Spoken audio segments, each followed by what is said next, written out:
Coming to you live from the San Francisco Bay Area. It's time for Zig in the Zone with Ralph Zig Tycho. That is right. Coming to you from Alameda, California, ladies and gentlemen, give it up for Ralph Zig Tycho. Hey, give it all up for Pauly because he's the producer supreme. How you doing, Paul? Pretty well. We're not alive today. I mean, we're live, but we're not alive. Wait. We're alive, but we're not live. Hey, that's what I meant. Well, don't scare an old person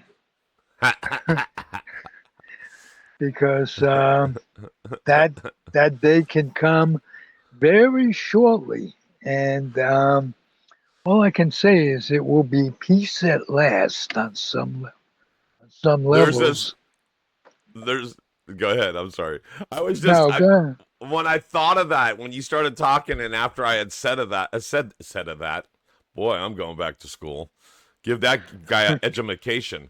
Dr. John, education. I'm telling you right now, I could have graduated from Trump University with this kind of grammar skills. Oh, you could have been Magna Cum Laude. Yeah, kumbaya. Oh, that's Joan Baez University. That was in my act in 1985. Oh, there you go. I reminded you of your own punchline. It probably my best line about. Anyway, good memories of doing comedy, and you do a lot of comedy still. How has it, from the time you started doing it, Paul, how has the comedy world around you, basically in the Bay Area, how's it changed? Well, just comedy in general, right, Ziggy? Comedy in general has changed because our planet has changed. Okay. It's funny. I think a lot of our you're born into a generation, right? You're born into a generation, and everything around you kind of represents society, and everything else represents. That's where, like, when your parents raise you, you get a little bit of DNA from them, right? You get a little bit of luck from the creator, whoever your creator is, which my creator is still George Carlin, but we'll get into that later. So whoever you pray to is. I pray to you. I pray, and it's funny. I pray to the Microsoft gods inside this computer that is going to work every week. Everything is secular. We go around and around. So I think we're a product of. Go ahead. I wanted to finish that thought before I forget it, though. So the one thing is, I think we're a product of our environment. We're a product of our DNA. And so I think we grow up in a certain generation. And even if, I say I was born too late, because I throw a lot of the stuff I enjoy is from generations prior to me. But a lot of people grab onto stuff as they're growing up. And that's their nomenclature. That's the stuff that they can connect with when they're trying to relate to another person. That's the kind of things they talk about. They talk about, if you're local, you remember the old hamburger joint on the corner of this and that, or there was a bank there once. Or I'm talking about locations now, but even it was like, do you remember Peace, Love, and Granola 70s, or whatever. So I think you're a product of your environment. You're a product of your DNA. And I think things change, and sometimes we don't with them. And as comedians, as working comedians, you're supposed to be able to roll with the times, no matter what your age is, no matter when you grew up. Hopefully you can be relatable, which is funny because I liked it when they were unrelatable sometimes. I liked comedians when they were just so fucking out there that's great. But anyway, you want to be able to relate with somebody on some sort of basis, especially if you're looking at them in the eyes and trying to tell them a joke. You want to be able to look into their eyes and, connect with them. So how has it changed? Politically, socially, eco-economically.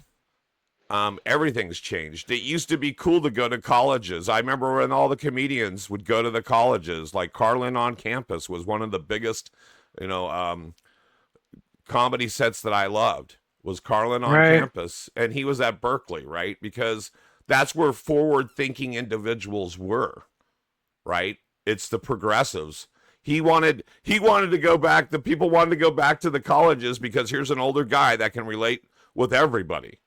From toddler to old man. And so that was a fun thing to do, is go get the progressives, go get the ones that were forward thinking, the next generation coming up behind you, or even a couple coming up behind you. That was the gig. Nowadays, it's taboo. And you can ask almost any comic. They don't want to go to a college and perform, especially if they have edgy humor in any way. The only people that would want to work at college right now is the uber clean comedians. Right. But yeah, colleges, all the kids are judgmental. To say, even 15 years ago, I remember 20 years ago, people were saying, PC political correctness is on its ear. Well, if it was on its ear 20 years ago, what the fuck is it on now? It's tweaked. It's way out of reality. We have the Me Too movement where women got the rights they should, and for recognized for all this shit that's happening, but you can also swipe on your phone and get laid. You can look at your phone and go, there's somebody that's down to fuck within 15 feet of me right now. You can use an app to get laid, like you're buying groceries from a grocery app. Now, what do you have to tell this app to give them your little bit of your to get laid? No, to be on the app. Oh, it's like face. It's like yeah. Well, no, even now you'd be laughing at it. So what is it? So it's basically you give them. It's like a dating site, but it's basically like any other social media. You give them your name. And yeah, I think you have to give them your legit name now if you're exchanging stuff with people. So you have to give them your name. You have to give them like your email. You have to give them what your preferences are. I'm looking for whatever you're looking for. Blank, yeah. And then you just sit there and you window shop, and people either swipe. I think it's swipe to the left if you like them, swipe to the right if you don't. So you literally can sit there. I was with a guy. This really dates it. This goes back about 10 years ago. I was at a comedy gig with somebody, and it was a friend. It wasn't another comedian. It was just a friend of mine that was supporting me that night. And he had his phone down by his side next to him, and he was just going like this with it. And I go, what are you doing? I go, you nervous? And he goes, no, I'm swiping. I go, what do you mean you're swiping? And he goes, on Tinder, I'm trying to get a date. I go, but you're not even looking at your phone. What are you doing? And he goes, I'm swiping everyone to the left. And I go, but you're not even looking at their profile or their picture. And he goes, half the time you don't even see them. You see a portion of them. Like you see their eye, and their eyebrow and the side of their face, but not their full face. Or you see their tattoo on their backside. Or he goes, even this one has a slice of pepperoni pizza as their profile pic. And I go, so why are you just swiping left? And he goes, well, it's a numbers game, bro. And then he would start getting dings on his phone, notifications on his phone, that a slice of pizza, the pepperoni pizza, was saying, hey, I like you too. What's up? Wow. And so it was a numbers game for this guy. And he even had canned responses. Like the first time somebody would respond to him, he would go, hey, thanks for getting back to me. And like the second time, he'd be like, I thought your profile was really cool. Do you want to go grab some coffee? So that quickly he could hook up. Yep. And if they were down to fuck, they were down to fuck.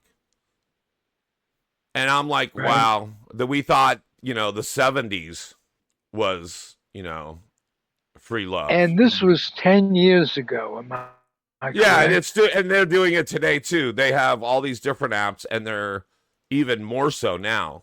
Oh, I lost your camera, by the way. Don't know why. Let me see here. But Start sharing. Let's see here. Is that back? Nope, not yet, but we'll get you. I was talking so long when I clicked back over to your camera when you started talking, I noticed that your camera was off. Well, I have a face for radio, and I'm going to do this. I'm going to mute your side, and I'm going to bring them back, and I'm going to tell them how to get you on socials. Here we go. All right, guys, I'll show you what to do. You guys, this is what you do. You go subscribe to Zig in the Zone. That's right. Go subscribe to Zig in the Zone anywhere that podcast can be seen and heard. You should go check them out. You can see them on Facebook, YouTube, Instagram, and Twitch. Even on Twitch. That's right. You can see them on Twitch too. So check out, go like, subscribe, ring that little bell, all those things. And as promised you, we are back. And yes, Zig is back with us too. He made the trip. That was nice. Well, so sometimes technology works beautifully. Yeah, sometimes it does. So where was I with my story? My story was, I know we were talking about comedy there for a while. I it's don't okay. remember. We'll come back. So yeah, I think comedy's changed a lot. I think and somebody's gonna call us on this because I don't know if that's we were go ahead. We were talking about those apps, which the sex acts. Thank you. I knew we moved beyond that. So yes, it's funny because now there's every app in the world. They have, I don't know, they have 100 of them, but they probably at least have 10 of them that are all over the place that everybody uses, or if you're single, you use them. And so, what if you're an old geese? Oh yeah, they believe me, they've geared it for everybody. They have ones that are, they even have, what do they call it? J-date for Jewish people. Oh, I was familiar with that. There's J-date. They even have a Christian one, which I think it's called Christian Mingles or something like that, or Christian Singles. And then they have ones for, if you're heterosexual, it's called Tinder. And they have a lot of those. They have, which I don't even know them all. My kid says that there's one that's like Bumble, like Bumblebee. Anyway, there's a whole bunch of those for heterosexual people. Then there's even like Grindr for gay people. There's an app for you. So even the older one, for the older people, what is it called? What is the name of the senior dating app? I'm asking my Old phone. Chickens make the best stew. Yeah, I bet that would be good. Let me see here. That would be good if I had to make one up. That would be it. So I've seen them. I've seen them before.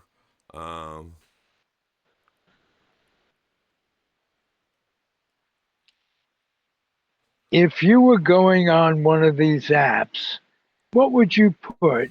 You personally. So hold on. Datemyage.com. Our Time. Match.com. eHarmony. Senior Match. Silver Singles. Ooh. I'm looking at my hair or at the picture. So the top ones are like Match.com and stuff like that. But the ones for seniors are Our Time, Senior Match, and Silver Singles. Yeah. Hey, I just want to say, I'm looking at my hair, and it is indeed gray and or silver.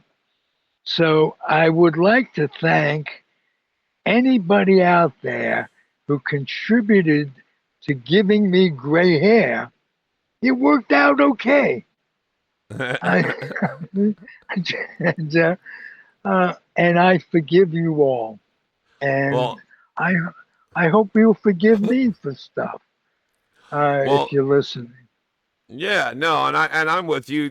You just reminded me of something from my act. People would say, "Oh, I can show my forehead a little bit more." They said, "Oh, those are laugh lines. They're not wrinkles, they're laugh lines." And I go, "Oh, that's strange because the whole time I was screaming." Yes, And not doing so, too much laughing. not doing too much screaming, I was screaming. Yeah, no, that's Yeah. yeah. Pauly, what you got going on at the Ed Studios? What? Tell me the good part. And I Tell you the think the good good parts. part. Tell you the good parts. No, Um, I'll tell you what really is the good part, and it's underrated. It's the contribution that Monica Thomas makes to your studio. Um, I'd like to see more of her on the internet. Yeah, we're trying to do that. She's very excited about doing more original programming and new programming, and we look forward to that coming in the future. That's something really good going on with the studios. Um, the positive thing about the studios is the studio doors are still currently open. So if you're within the sound of my That's a voice, biggie. yeah, it is. Yeah, and if you're within the sound of my voice and you guys want to help in some way, you guys can. We'll figure out a way you can do it. But I'm telling you, come in and patronize the studio or something. We need it. We need every little bit of help we can get. Um, I was thinking of something before we started today.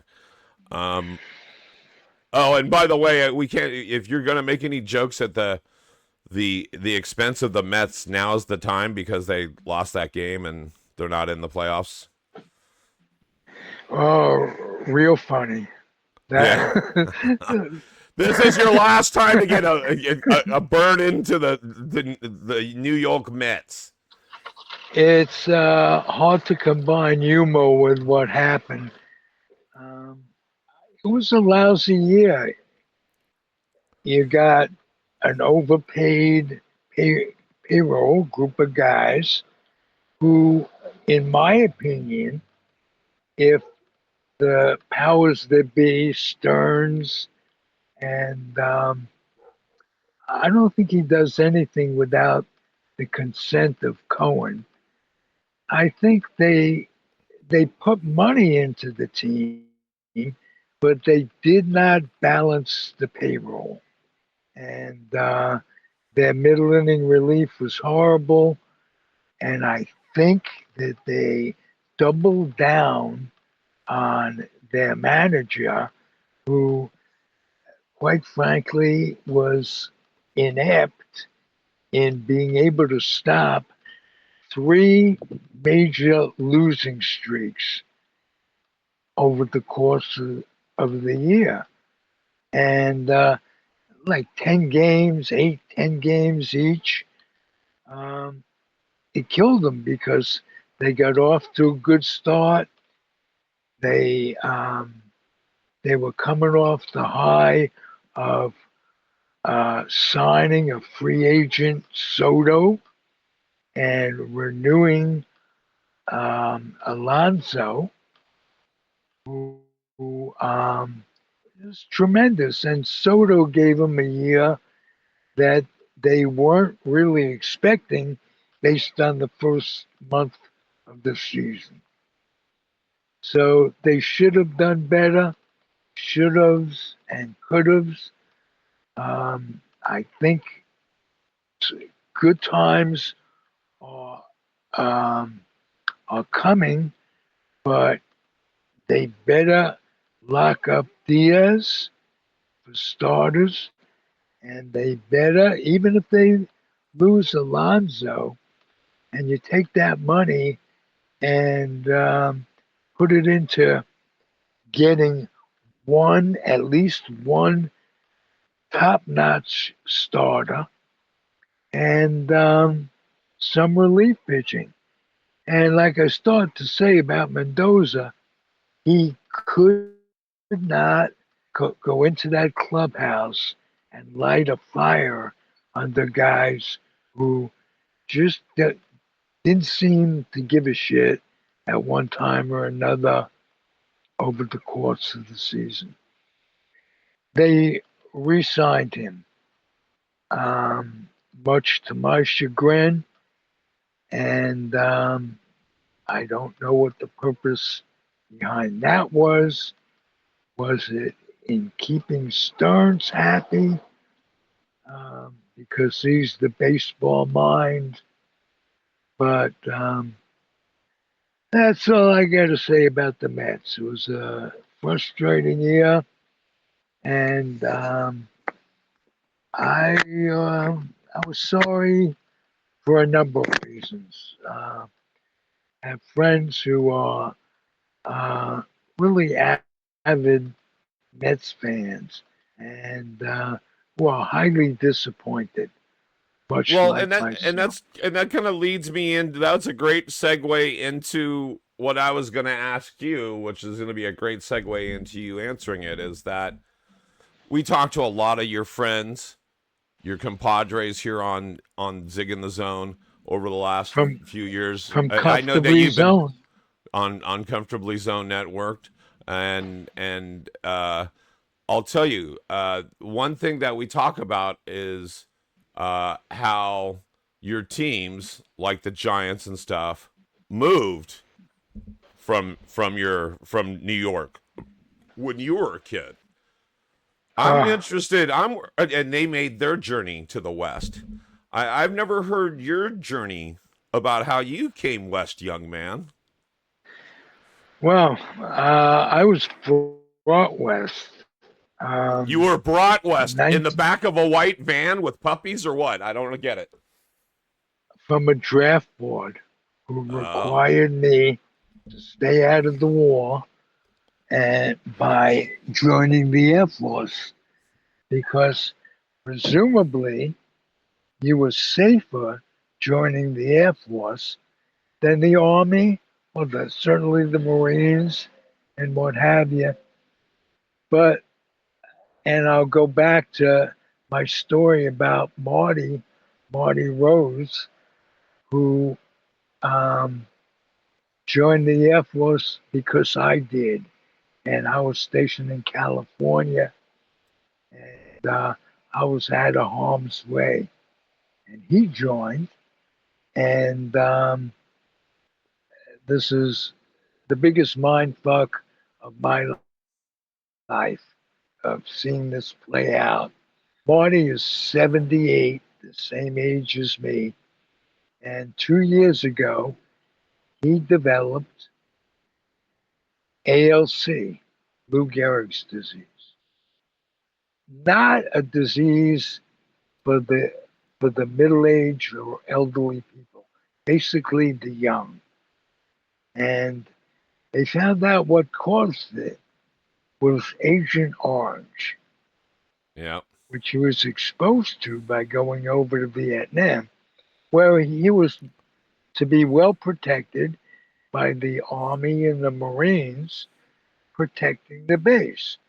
But what the same recruiters I had, did not tell Bert or me was Agent Orange and Right. the dangers of that. He didn't even know at that point. They were covering it up to believe me, the government knew. The government knew that they were sacrificing their kids, basically. Oh Their yeah. young, I mean, uh, my father is going through something similar too, and it was exposure to burn pits. And oh, really?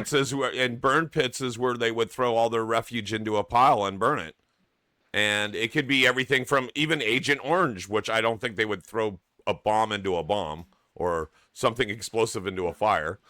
But I mean, they were throwing chemicals and everything else into these burn pits, and uh, making these people burn them and inhale the stuff, and they probably only had like rags over their face or something to keep the smoke away. And so, yeah, it's and horrible. then not supporting the veterans who suffer, or the humans who suffered from this shit. Right. Not only don't tell them, but then don't support them. Now, Well, I must admit, there's so many vets that get denied full services. Okay, so here's my biggest qualm with the Veterans Administration, which is a form or an arm of our government, or it's a government entity, I guess. Here's my view. If you served in the armed forces, I don't care which branch of the military. Yeah, which branch of the military you're in. And I also don't care exactly what you did. I don't care if you were a pencil pusher stateside versus if you were on the front lines fighting in some other country. I mean, you should get benefits, full benefits, no matter what. In keeping what you just said, let's go back to when you asked me how I got here. I was brought out here. And what I did was basically sit at a desk in supply. I wasn't at risk at all. And people say, well, weren't you lucky? Well, guess what? I might have moved to California eventually, but I didn't want the option to be someone else's. I was sent out here. I didn't have a choice. Basically, it turned out for me to be great, but the dishevelment of my life, I lost a lot of options. I could have moved under different circumstances, but I may not have moved. You understand what I'm saying? For sure. The choice wasn't mine. So, in keeping what you were talking about, yes, however you serve, as if you look at it as service and old people making decisions what young people can be covered for is just wrong. And right. And so you were just talking about Agent Orange. So, like, if you were stateside and you weren't subject to Agent Orange, and 30 years later you're having cancer symptoms or ALS or whatever, however it manifests itself, you can't really say, well, I was exposed to Agent Orange. No, you were in Michigan. You were in the motor pool in Michigan. You never left. Right. There was no Agent Orange near you. So I could see them disallowing things because they were like, oh yeah, you weren't even in this vicinity of that stuff, or burn pits, or things like that. So I think they should still get full benefits. I think every vet, if they're active or they've had an honorable discharge, they should get full bennies. I think they should get free meds. I think they should have their doctor's visits. I think if they were, if they have a service-related issue, like they lost their limb, they got shot, they were exposed to any of these hazardous things that we've talked about, that they get additional benefits. And if it's things where the government were negligent, like burn pits and Agent Orange, I think they should have to settle. I think that every service member should get money on top of their treatment for that shit. What would do it to cover all of that is something that we talk about, and that's universal health care. Oh, yeah. covering the vets, covering the civilians, covering the crazies. Well, these are the conversations we need to be having instead of putting out the fires of today. Right. I loved having these kind of conversations pre-Trump because it was like, okay, we are in the best country in the world. And yeah, we have a lot of fucking problems, but guess what? They're problems we can talk out and work on. And let's make it better. That was what people were thinking about. Right. Now, it's like there's everyday craziness. There's more bullshit, and we can't even get back to basics like this. Like, I think there should be affordable health care for everybody. I think there should be education there for everybody. And there housing. Should be housing. And you know what? They're talking about, we can even talk about USAID. I think we should have USAID, but I don't think any child in our country should go starving first. We should tax the church. Yeah, we should definitely tax the church. There would be enough money to feed everybody, educate the curious, and house the homeless. That is tantamount. We are not a third world country. We're the only country that's civilized and doesn't have universal health care. And you know what causes that? The lobbyists or big business. And medicine is big business. If you get cured, they lose a customer.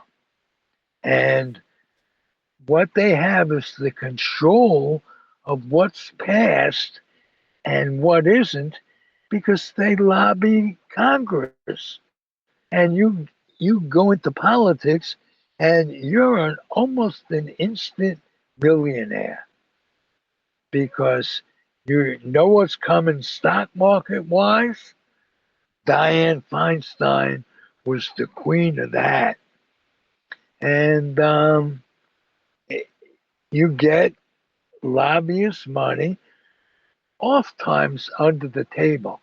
And the border czar recently, who took $50,000. Yeah, we don't know if he has it. We don't know if he actually kept it or whatever. Yeah, they didn't take it from him. Yeah, they don't know exactly how that ended, but they were trying to entrap him, right? They were trying to they didn't start out trying to entrap him. He screwed up, and but it didn't cost him anything. He still got the 50,000, and his explanation makes this a fascist one country. I mean, what was his explanation? Because I haven't even heard this part of it. His explanation is, well, yeah, I'm taking the money, but you got to put it back. You got to do favors for people. Thugs running this country. Yeah. And they are still covering up the Epstein file. Oh, yeah. And they won't release that. And what's happening is that the victims are, within weeks, going to release names. So the cover-up, it makes it seem like, well, whose names are they going to release? And how many of them are in the president's cabinet? They all, we're fucked. Let's put it that way. And I've started using the word fuck more than I've ever used it in podcasting. And I'm not using it like, fuck, this is great. There's always, but it shows my thinking of, no, we're fucked. George Carlin, you had talked about him recently in this conversation, was right about so many things. We are all in the club, but you're not invited. Right. That type of thing, paraphrasing him. Right. Not being humorous like him.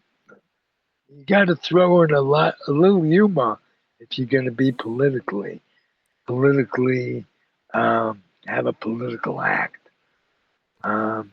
And Yeah. he Otherwise, did if it's not funny, they say I'm just a public speaker, right? So exactly. I'm not a comedian, so you got to make it funny. But you're right. It's a club, and none of us are members or something or whatever he says. Right. But yeah, it's Uh, and he's speaking to the elitist. and he was Was speaking it 10 years ago. Yeah, or no, So even more. Yeah, imagine, it's like 15 years ago. Yeah, exactly. right.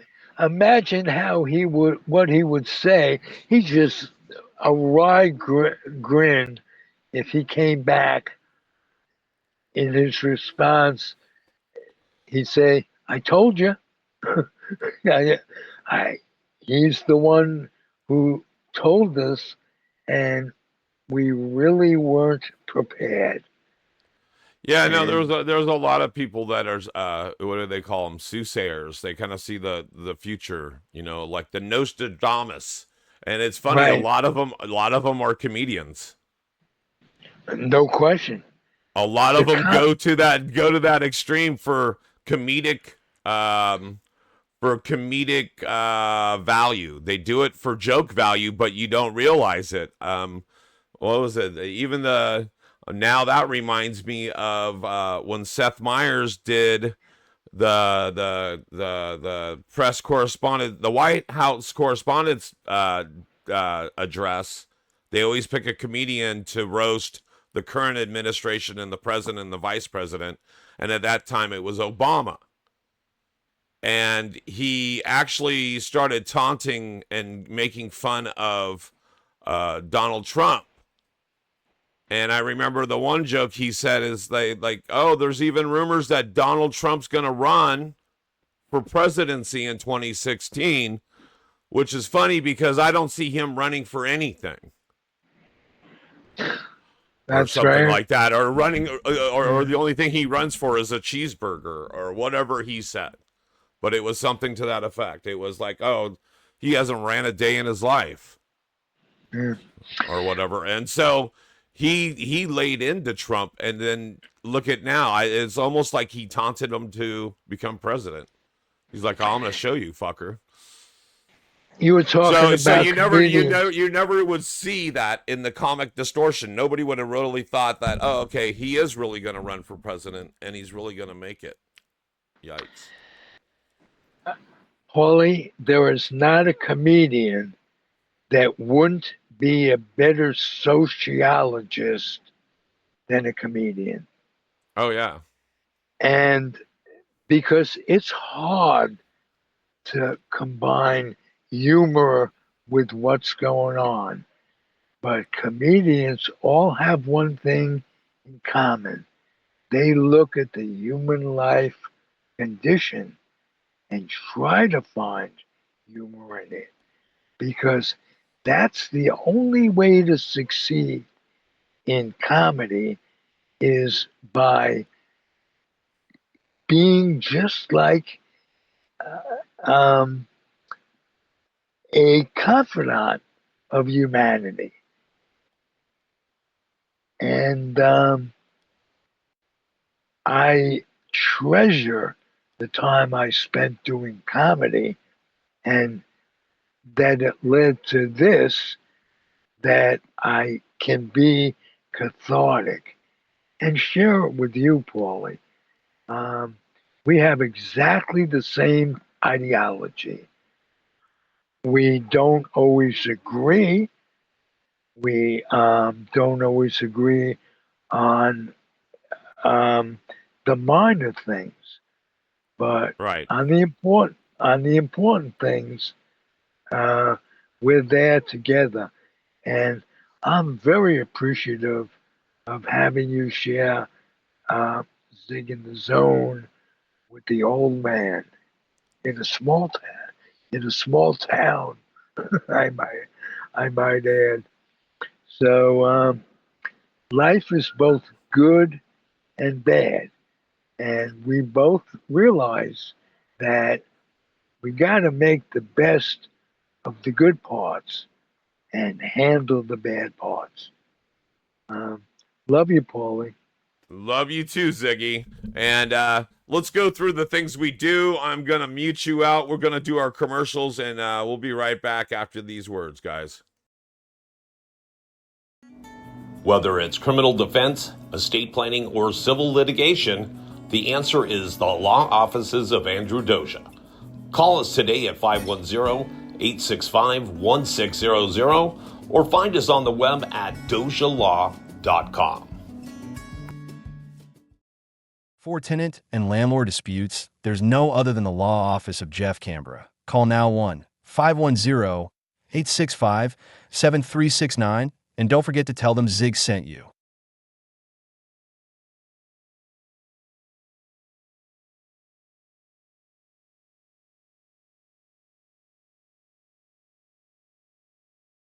We're almost back. We're back. So, hey, we are blessed having two incredibly talented attorneys as sponsors. And we serve Alameda. The whole idea that I do by calling attention to Alameda is to make it better. And we have some good stuff going on. Andrew Doza has been my friend, confidant, and attorney for like 25 years. And he specializes in estate planning, in corporate law. He's just a jack of all trades and a master of all. And Jeff Canberra has a specialty that is really incredible because he works with landlords and tenants and mediates their disputes. And if you go through life, there's never been a time when anybody couldn't use an attorney that can make things all right with landlords and tenants, because that's the biggest dispute we have in life. There's always something along the way. Landlords have their way and tenants have their way. So the two attorneys that sponsor us are terrific. And I must say, Pauly, your graphics were great. Thank you. I appreciate it, buddy. And I always see something I can improve. But no, the commercials are good.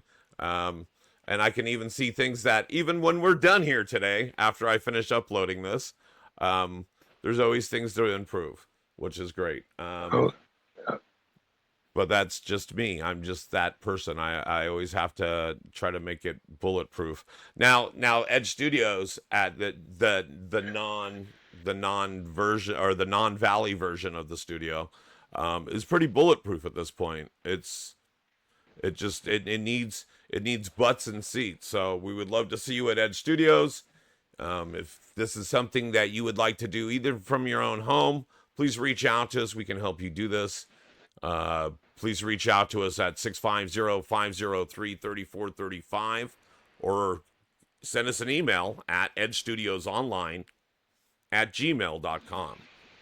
So, all right, Ziggy. Beautiful. Say your little thing about what? Go ahead. About books. Yes, go ahead. Books for kids. Government programs are being cut back in the worst way because they naturally affect the needy. And what kids need is a head start. So we suggested Comfortably Zoned is that you wrap up any used, likely used, or new children's books, put them in a big box, have a sale, do this, not a sale, but have a neighborhood thing where you get together and get a whole bunch of books together and give them to the Head Start program. Nice and simple.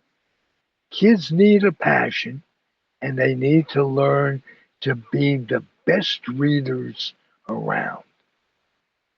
Yeah, I mean, because reading's one of those skills that reading builds imagination, and it really helps kids bridge that gap to what they are going to be when they get older. There's always reading involved. You know, they say, oh, is calculus really needed? Is this or that really needed? Reading is really needed in a child's development for them to find a path in life, to know where they're going. It all starts with reading, right? So I'll give you a perfect example.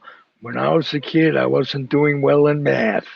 Along the lines of what you were saying, I had a tutor who, his name is Jerry Simon, and Jerry Simon lived in the same building with me, and he cured it all by telling me that it was math is vocabulary. And right. if you could learn the vocabulary of what you're looking for. What's isolation? Isola's um, triangle.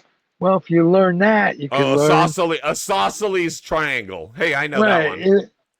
If you learn what it means, you know math. Right. From that standpoint. And Jerry and Wendy lived in my building. They're Facebook friends to this day. And it makes life great when you have hooks to the way it was in the past. So I'm grateful for Facebook. I'm grateful for being able to have this way of communicating with the world. Believe me, my podcast is cathartic, and I know it is for Pauly B. Absolutely. And I appreciate you taking me along for the ride, Ziggy. Thanks, No, buddy. you take me along for the ride. So, Pauly. well, somebody grab the steering wheel and get us where the hell we're going, sir. Jesus, take the wheel. Jesus, take the wheel. Or in my neighborhood, it's more like Jesus, take the wheel. All right, guys. Amen. Love that. All right, for myself. Or it could be Maddie. It could be Maddie or Felipe. Oh, there you go. You just never know. There's always a good party happening. All right, Ziggy. Right. Love you, buddy. For myself, Ziggy, we are out of here. We'll see you next week in the zone, guys. Until then, adios.